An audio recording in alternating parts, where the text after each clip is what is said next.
खुलुमबाय आं उदांश्री बर' दिनै आरो गोदान रादाबखौ लानानै नुजाथि फैबावदों। दिनैनि गिबि रादाबानो जादों मिरु सरकारनि साख्रिआवलाफोरनि थाखाय मोजां खौरां। मैया केबिनेट मेल खुंनायाव DA खौ 4% बारायना होबाय। बेनि गेजेरजों DA आ 46% जाबाय। बे DA खौ जुलाइ दाननिफ्राय होगोन होनना फोसावबाय। अक्ट'बर दाननि बेथनाव जुलाइ दाननिफ्राय बारायनाय एरियारखौबो होगोन होनना फोसावबाय।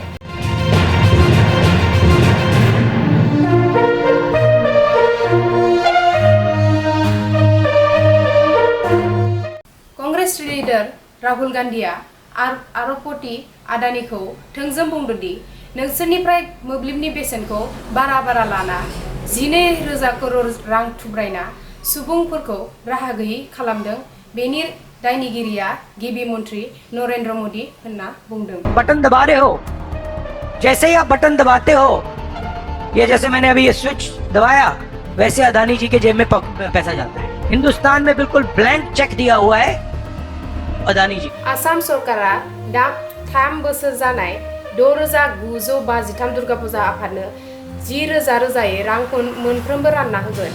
BTR दो लोब्बा थानाय 8 BJP सोद्रोमाजों गिबि मन्त्रि हिमन्त बिश्व शर्माया मेल खुंदों। रङिया आफिं लाबोनाय थानाय ट्राकखौ हमनानै सानै दायनिगिरिखौ पुलिसआ हमदों। भियेटनामाव 27 अक्ट'बर खालिनिफ्राय नर्थ ईस्ट इन्डिया फेस्टिभेल जागोन। क'क्राझारावबो सा 408 आइजोफोरनो लन उदां फोरमानलाइ गथायदों। मुसलपुराव लन उदां फोरमानलाइ गथायदों BTR नि गाहाय मावफुं सोद्रोमा प्रमद बर'आ। गसाइगावआव उन्दै बैसोआव जुलि जानाय उदां भारत आयदाफारिखौ लानानै लामा हान्जा सुरदों। बिजनी बान्दोब गोजौसिन गेजेरारि फरायसालिया 100 बोसोरारि गायसनथाय सान फालिनो साखाफारा जादों। भारत भुटान सीमायाव मोब्लिबजों बोजानानै मासे हाग्रानि मैदेर थैदों। BJPआ 2024 बिसायख'थिनि थाखाय UP नि 17 बियाबफोरखौ रेड ज'नाव दोनदों। इजराइलनिफ्राय भारतारिफोरखौ लाबोनो थाखाय अजय अपारेशनआ सोलिगासिनो दं। सरथेबारिनिफ्राय सरकारि अफिसखौ कयाकुसियाव दैथायहरनो नागिरनायनि जाहोनाव रोजा आइजोफोरा हेंथा खालामदों। बाक्सानि फातिमाबाद साहा बागाननि मावथियारिफोरा मैया सोमावसारदों 20% बनास नागिरना। कयलानि गिबिया 2022 निफ्राय 2023 नि जोबथा बिजिरथि होदों।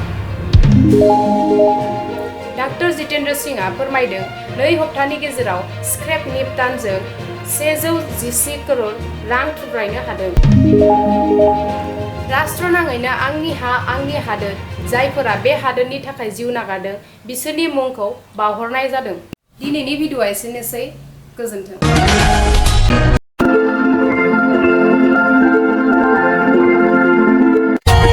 For more updates, subscribe to our channel, click the show links and enjoy watching the videos.